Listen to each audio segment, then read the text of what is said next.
Hello and welcome to Dave Campbell's Rising, a show dedicated to shining the spotlight on Texas high school football prospects all across the Lone Star State.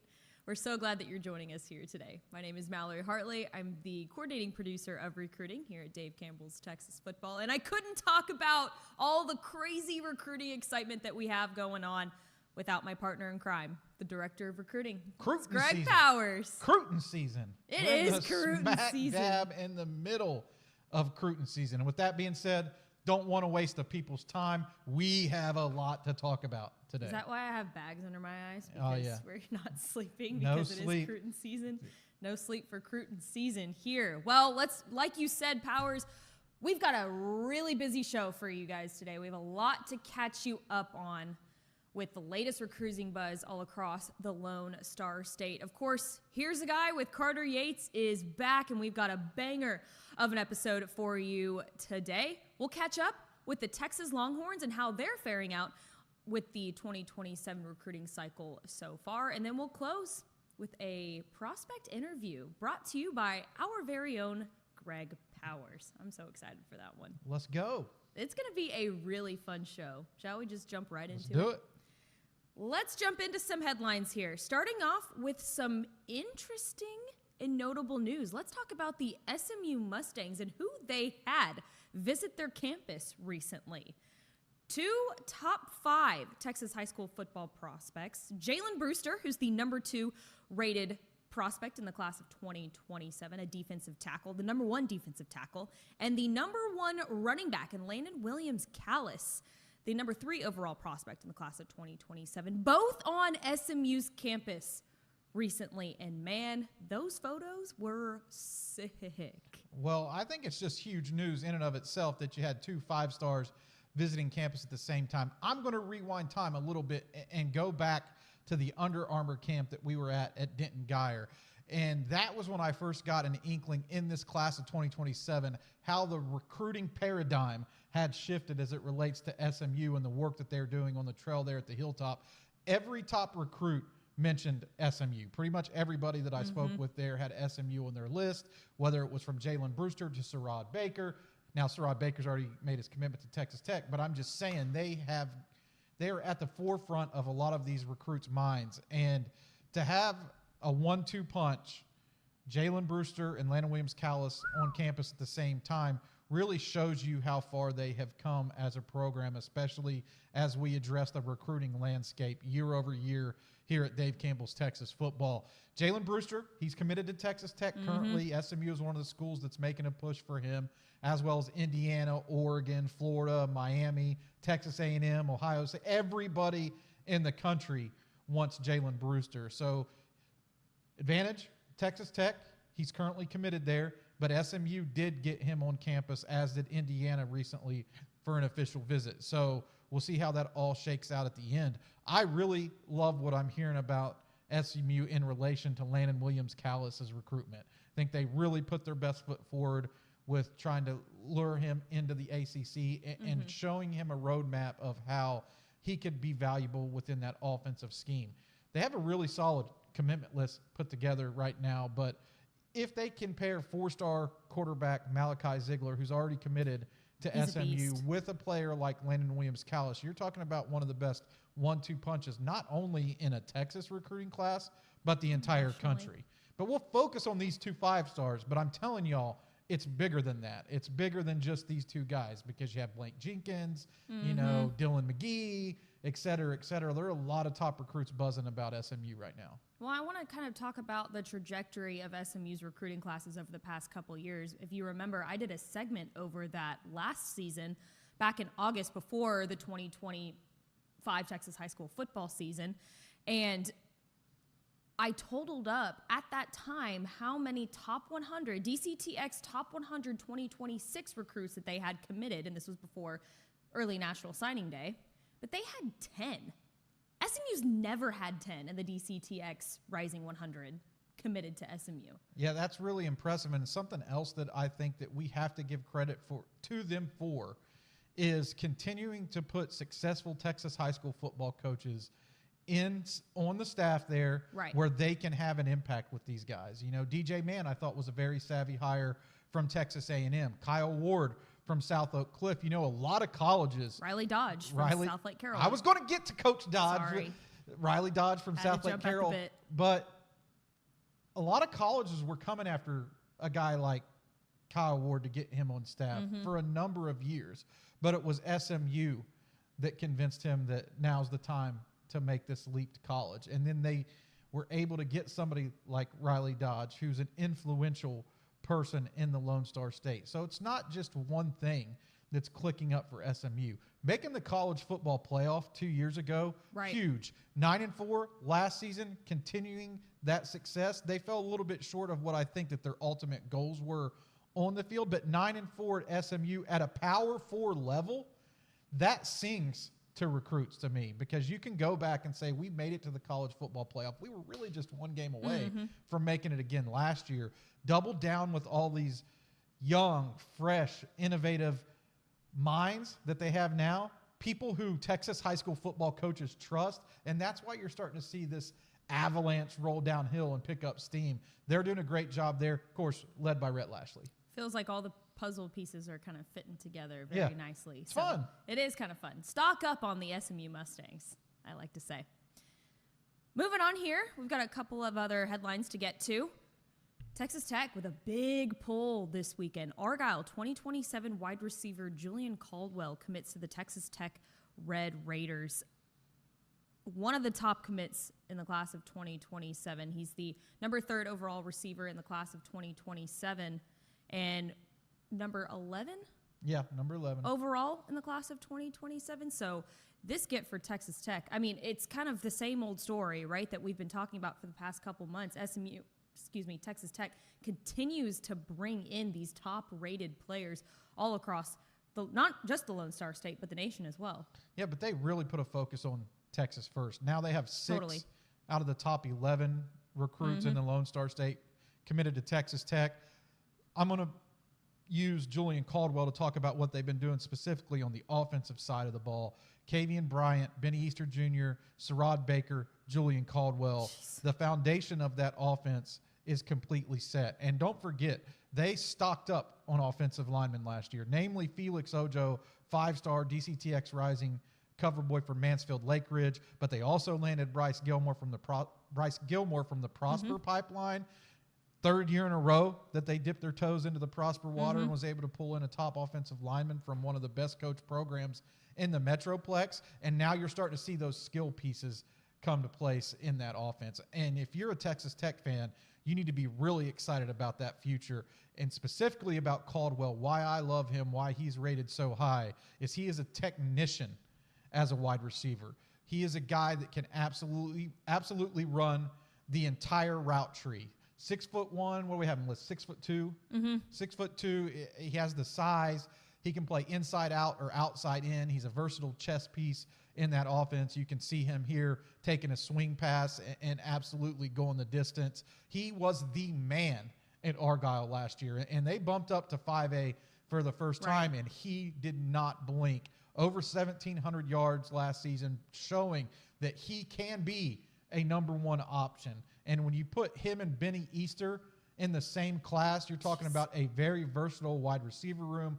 Guys that not only can stretch the field, but do so much with the football underneath. This offense is going to be explosive because Kavian Bryant is an electric, dynamic runner. Right there under and center. Sherrod Baker is a hammer. Yeah. And he's got speed and he puts up all these numbers and stuff.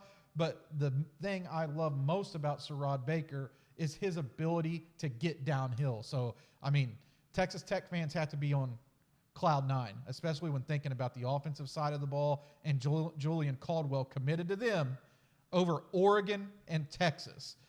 That says everything that you need to hear about Texas Tech recruiting in the modern era, the right now era of college football. Absolutely. Powers other commitments to get to.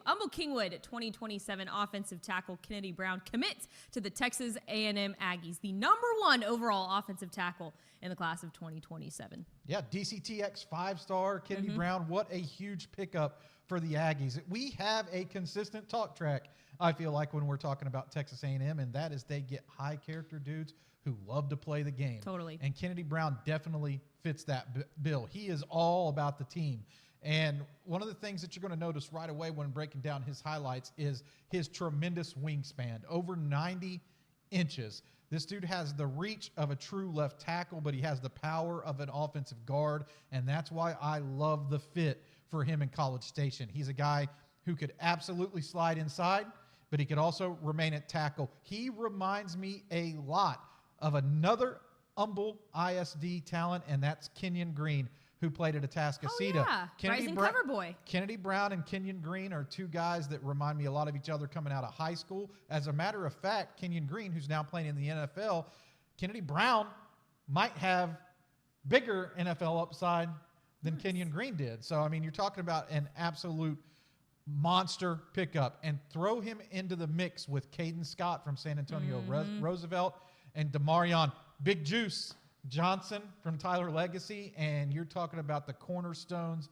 of an all-SEC caliber offensive front in the future. They've been putting in work in the trenches, and this offensive line is something that Aggies fans should be extremely excited about, because all three guys are massive and bring something different to the table. They all have their unique qualities, but I think they mesh in together very well. And as of right now, Texas A&M holds 4 verbal commitments in the DCTX top 20 right now. Yeah, that's crazy. 4 of the top 10 highest-rated in-state commitments. It's fair to say at this point that Texas A&M and Texas Tech are running away with that title right now. There's still a lot of big-time uncommitted guys out there, and right? a lot of time left, John too. Meredith, Landen Williams-Callis.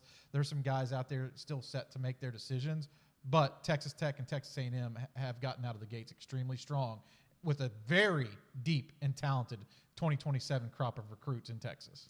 Powers, let's go ahead and round out this segment here. We'll talk about the UTSA Roadrunners, because they've made some noise on the recruiting trail recently, pulling in 3 in-state commitments. They only have 3 in the class of 2027 overall in the nation, and all 3 are from Texas. And that's Harker Heights wide receiver Ryan Taylor, Waxahachie 2027 running back Jordan Smith, and CE King quarterback Khylan Davis. I love what they've done out of the gates at UTSA. I think, all right, this isn't going to be fair to say, but I'm going to say it. I think these 3 guys are better than the top 3 guys in their 2026 class. Okay. They're football playing dudes. They are football playing dudes. That was my first thought that came to mind when I saw that. There's some talent.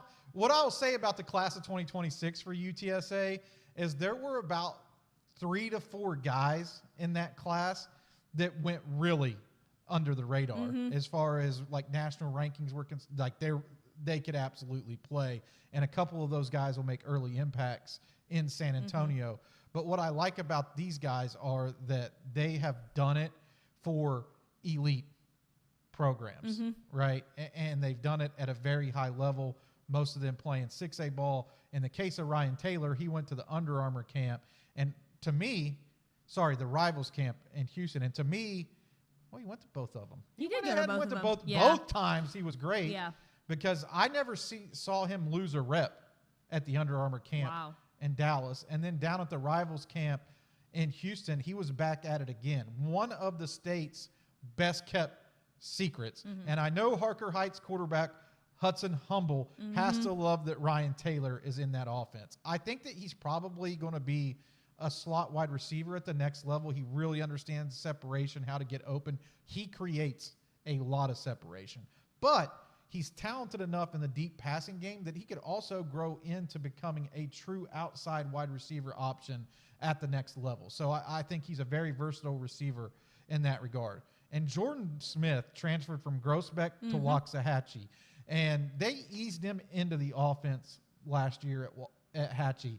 But as the year went along, he started to reemerge as one of these guys who is not only electric, but super competitive. They used him in a wide array of scenarios out of the backfield as a wide receiver in the return game. So I'm thinking of him more as a slot back, all-purpose back, athlete type in the UTSA offense more moving forward. But he has that quick twitch that only special players possess, and that is what makes Jordan Smith so much fun to watch. But the biggest sleeper on this list is Khylan Davis. Dude, his stat line is quarterback, crazy. He played at Hightower last year. He's going to be playing at CE King this year.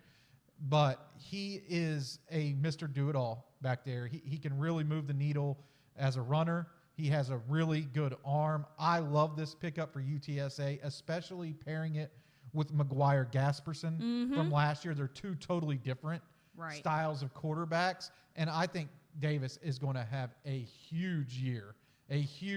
But also don't forget, he's one of the state's best multi-sport talents. He is a terrific baseball player.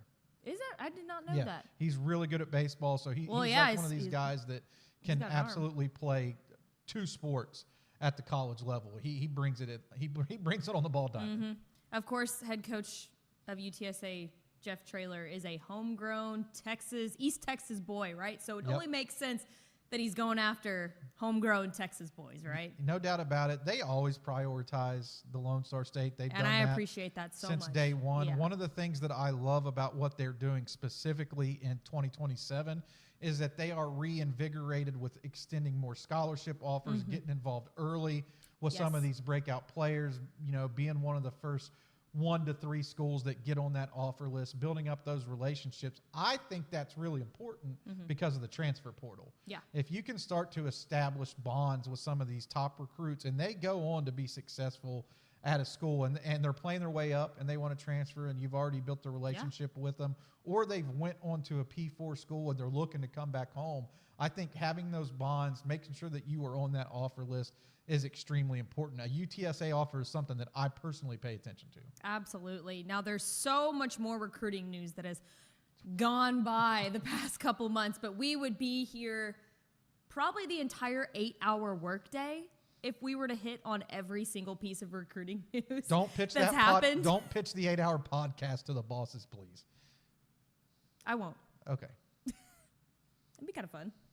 But anyways, go to texasfootball.com/recruiting. We will have you covered every step of the way on there. Powers, it's time. Let's do it. For Here's a Guy with Carter Yates.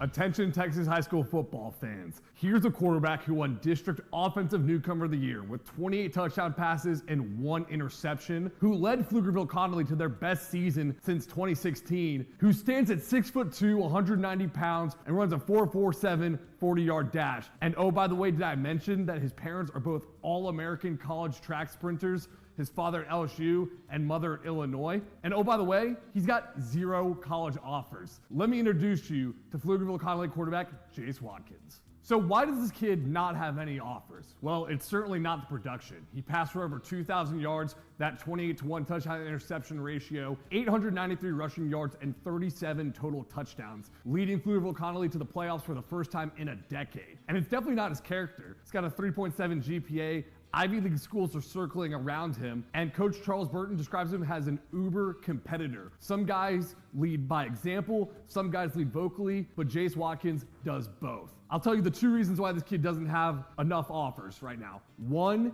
is because he's only played in 17 games in high school. He missed his entire sophomore year with an ACL tear. And number 2, because he has a bit of a low launch angle on his throw. But as you'll see on the tape we're about to watch, the talent is undeniable and he is far from a finished product, which makes him so exciting. Now, when you watch this dual threat ability, you'll understand how Jase Watkins was able to play 5A varsity football as both a safety and a quarterback.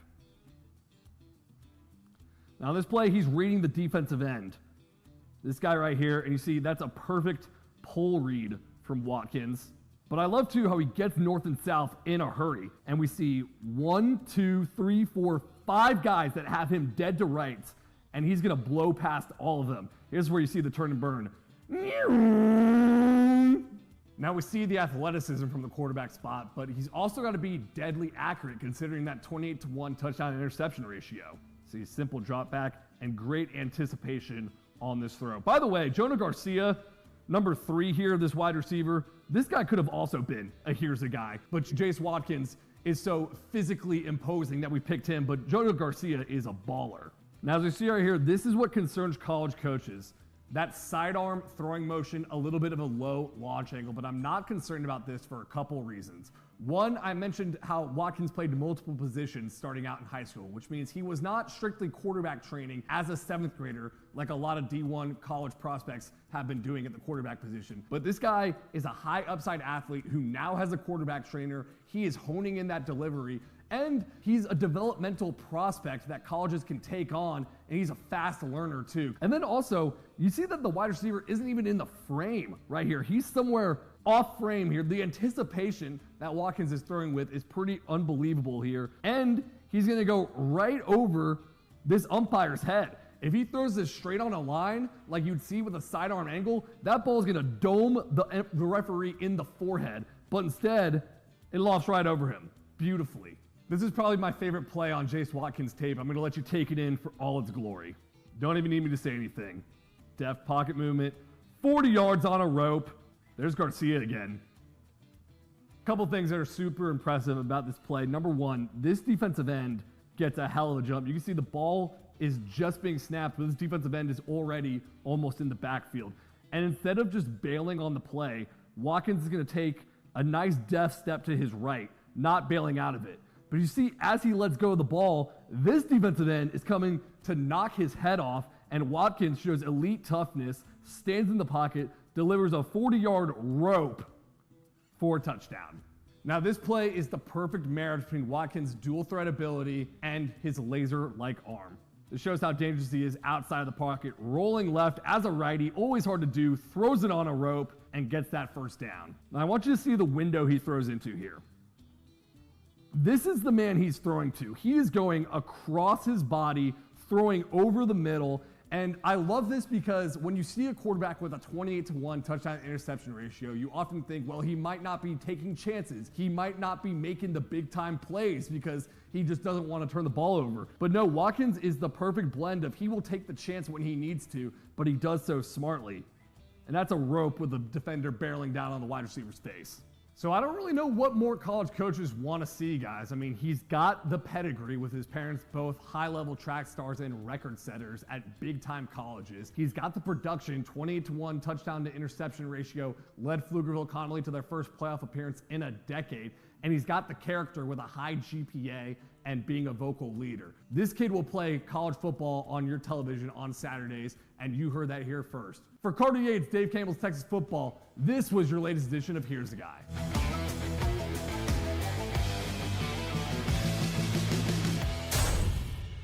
My name is Mallory Hartley, and I'm the coordinating producer of recruiting. And sitting alongside me, it's my partner in crime, the director of recruiting at Dave Campbell's Texas Football, Greg Powers. Howdy. Howdy. We're just moments away from Braden Bach, Striker Reed, Jalen Lott, Savorian Martin. Donovan Webb is about to make his college commitment announcement. So you can hear the crowd behind us. Everybody is super excited. This is really something special. Thank you for any trainers and people who helped me, especially my mom and dad. I want to thank everybody for coming out today for my commitment. I thank my parents, my grandparents, everybody's here right now supporting me. I'm going to be committing to University of Oregon. Go play football and run track again. TCU. I gotta get my let's go in, you know? Let's go!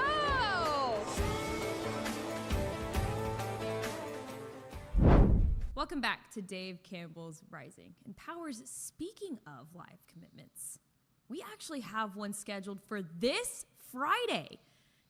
Houston Kincaid, 2027 running back, Wayne Shanks Jr., is set to announce his commitment live on our airways this Friday at 6 p.m. As you can see right there, he'll be choosing between Tulane, Kansas, Arizona, and Arkansas. You can check that out on our YouTube page. We'll be live on Twitter, Facebook, wherever you get your Dave Campbell's Texas Football podcasts. Really exciting there. I'm excited to see where he ends up. He's such a special player. I'm excited to see which lucky program will land him. Stay tuned is all I can say. I'm not going to tip my hand on where I think Wayne Shanks is going, because if you want to find out, you have to tune in to his live commitment on Friday and see who will get the number 10 rated running back in the Lone Star State, where we play the biggest of the big and the baddest of the bad football in the entire country.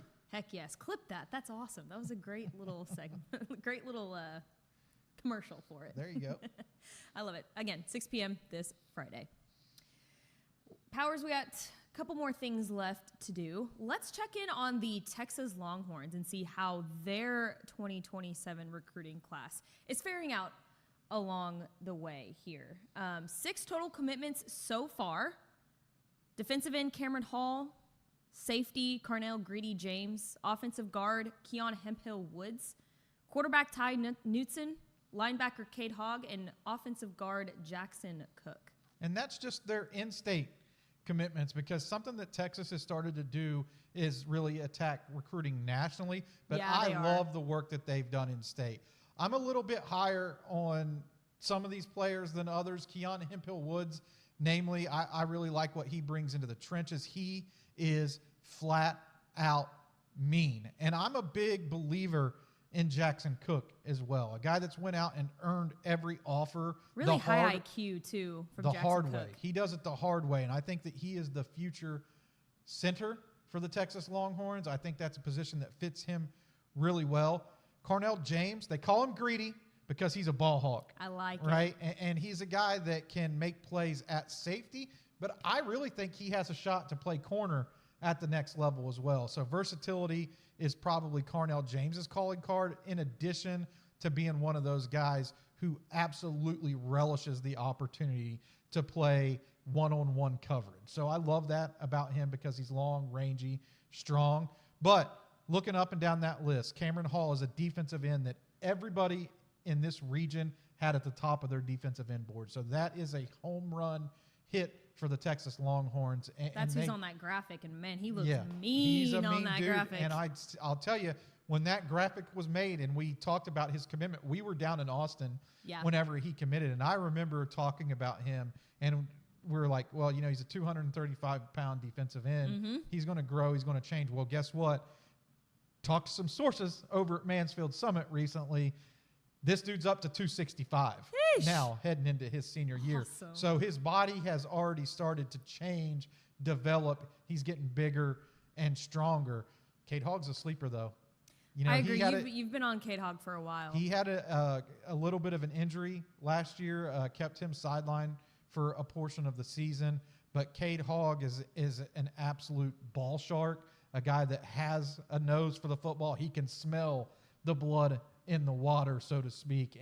And whenever he locks his radar on, there is no denying him from making a tackle, because that's one of the things that he does best. He's a sound tackler, uses great technique, and he's big. Mm-hmm. So guys just aren't going to be able to get away with him. And I'll wrap all this in-state commits up with, guess what? The quarterback of the future is potentially a guy that already owns 2 Texas high school football state championships. If you want to give me somebody under center, give me somebody who's already wearing some gold, right? So, I mean, I think that was a huge commitment for Texas from Smithson Valley, because he will do the right things in that quarterback room. He will come in, he will develop, he will learn the offense, but he has a unique ability to me to be able to extend plays in the pocket, step up in the pocket when necessary, roll out when needed. It's something that cannot be coached. It's something that these quarterbacks feel, and I think Knutson has that. Plus, he's plenty accurate. He was the most accurate thrower at the Elite 11. I talked to Smithson Valley head coach Larry Hill down at the Hill Country Coaching Clinic earlier on this year in February, and I specifically asked him about how Ty Knutson was and just how he is off the field, and Coach Hill had nothing but glowing things to say about how he is as a person off the field too. Very smart, obviously very high football IQ, but just a good dude altogether. I'm just going to go out on a limb and say he plays at Smithson Valley. I bet he loves football. Oh, I bet he loves football. Hard-nosed football, just like the back to the basics, you know. I love it. I'm not comparing the jersey, actually, even though the colors are similar. I'm not comparing the jersey to Penn State. I'm comparing the feeling that you get when you see someone in Smithson Valley roll out there, whether it's the whites or the blues. When they come out, it's like the feeling you get is Texas high school football. That is one of the iconic Texas high school football jerseys. Yep, I could not agree more. Again, 6 total in-state commitments for the Texas Longhorns as of right now, along with some really high-profile out-of-state commitments as well. Powers, I want to ask you this before we move on. Who else should we be looking out for that hasn't made their commitment yet but might be keeping their eyes on the Texas Longhorns? Go ahead and find some rising content from 5 years ago, 6 years ago. And one of the big talking points during that time was, what does Texas need to do to get back on top? This was pre-moving to the SEC. What do they need to do to get back on top of the college football world? And the thing that I constantly preached at that time was keep the best players in the defensive secondary at home. Okay. And I am stuck on that. I think if you want to be a winning college football program, it starts in the back 7. Yes. Because if you give up these big plays, it's great to have the pass rushers that help you, help those guys. Right. Colin Simmons, I mean, he's a 5-star. You don't want to look over a Overlook that, Colin Simmons. yeah. But John Meredith, I think he's an absolute must-get in this class. He is the man at corner. He's the #1 corner in the country, and it's essentially coming down to a battle, in my opinion, between Texas and Texas A&M. This is a recruitment that the Texas Longhorns absolutely need to win. And I'm going to double down on that with Montre Jackson. Another great cornerback from Garland Lakeview Centennial, has been on the radar for a very long time. They have got guys in this secondary class to choose from, right? But if they can knock down these pins with John Meredith and Montre Jackson to add to Carnell Greedy James, then I think that you're looking at the potential makings of an SEC championship quality secondary. And those guys are right here in their backyard. So I think those are absolutely guys that we should keep an eye on moving forward. I absolutely love it. Well, Powers, we have one more thing left to do. You got to catch up with one of our guys at the Anna SQT this past weekend, and that's Rockwall 2028 wide receiver Ryan Wiley, one of the top performing athletes at this Anna SQT. Let's take a listen. Greg Powers, Dave Campbell's Texas Football, and I'm out here with Ryan Wiley from Rockwall. Ryan, I don't want to say that last year was a breakout season for you, because you really walked into the season holding scholarship offers, but I have to say that you really asserted yourself last year in 2025. But heading into 2026, you got more experience, you got more schools stepping to you, you're playing with more confidence. Talk about playing at Rockwall, how excited you are for the squad, and what you guys want to accomplish out there on the field in 2026. Yes, sir. Thank you.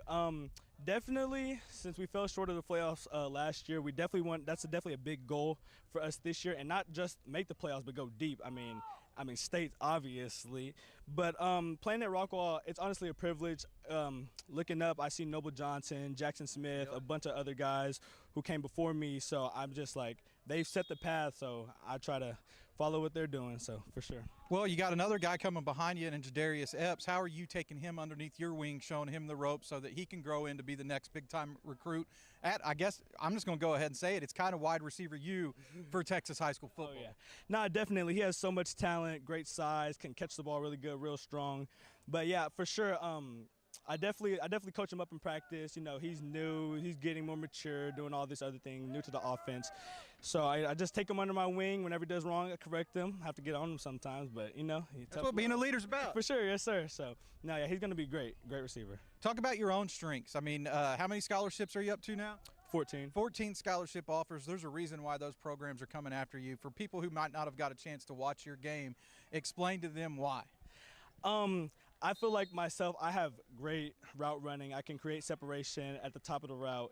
And my biggest strong suit, definitely my catching. I don't drop a lot of balls if you watch my tape, so that's what I would say. One of the things that jumped out to me, and you didn't say this, so I'm going to go ahead and say it for the fans at home. One of the things that jumped out to me, and it's something that's natural, not a lot of guys naturally possess this gift, is your ability to make adjustments while the ball is in the air with your body, with your hands, to be able to pull those catches in. And you mentioned a guy off the top that was really good at this at Rockwall High School. That's Jackson Smith and Jigba. But you got another receiver that you look up to. Who is that receiver? Who do you like, and why do you like him? I like Carnell Tate. As you see, I got the 17 on. I really like his game. I mean, the way he plays so smooth. He can catch the ball. I mean, his route running is just great. And they're definitely building something in Ohio State, I will say. You hear that, Buckeyes? Come get my guy down here in Texas high school football to be the next Jackson Smith in your offense. A lot of scholarship offers to be here a long time. You still got a long time to go in the recruiting process. Offers continuing to come in, it seems like almost every day. But I want to go back to one of the first offers, and that's SMU. Local school, close to home. What do you know about the Ponies, and why could they be a legitimate factor in your recruitment? I mean, they show so much love. I've been down there multiple times. I have great connections with the coaches. And, I mean, I love the city of Dallas. I mean, I've been here my whole life. So, I mean, it'd be an honor to play for the SMU Ponies.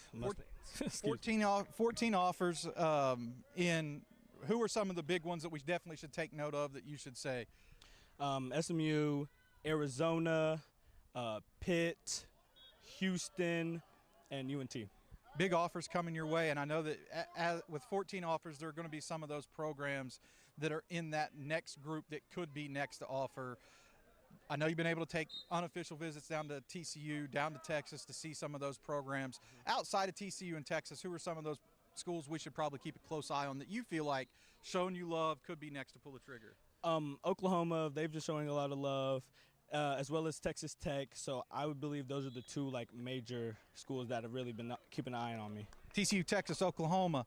Watching this video, Texas Tech, come and get my boy Ryan Wiley. He's the real deal, man. Thanks for the time. For sure. Good luck as you go through this recruitment process, and, of course, good luck with the 2026 season. Thank you so much. Thanks again to Ryan Wiley for catching up with us at the Anna State qualifying tournament. Powers, we have so many events coming up at the Dave Campbell's Texas football offices. I mean, we have cover reveal. We're sending the 66th annual edition of the Dave Campbell's Texas Football Summer Magazine to press very soon.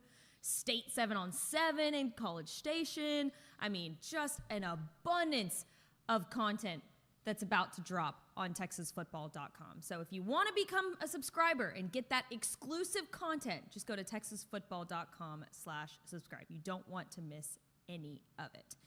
And if you're a prospect or a parent of a prospect that's watching this and you want to commit live on the Dave Campbell's Texas Football Airways, just reach out to me at Mallard Hartley on Twitter, or you can reach out to Greg Powers. What's your handle? At G Power Scout. I always forget if there's like an extra S in there. There's two S's. Anything. There is two S's. You can go back and watch the live commit commercial because your at is on there. So if you want to commit with us, just reach out to us on Twitter and we'll make sure that your day is special.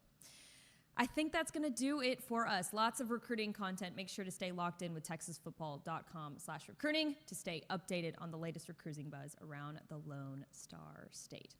For Carter Yates, for our excellent producer, Sam Moore, for Greg Powers, I'm Mallory Hartley, and we'll see you next month for another edition of Dave Campbell's Rising.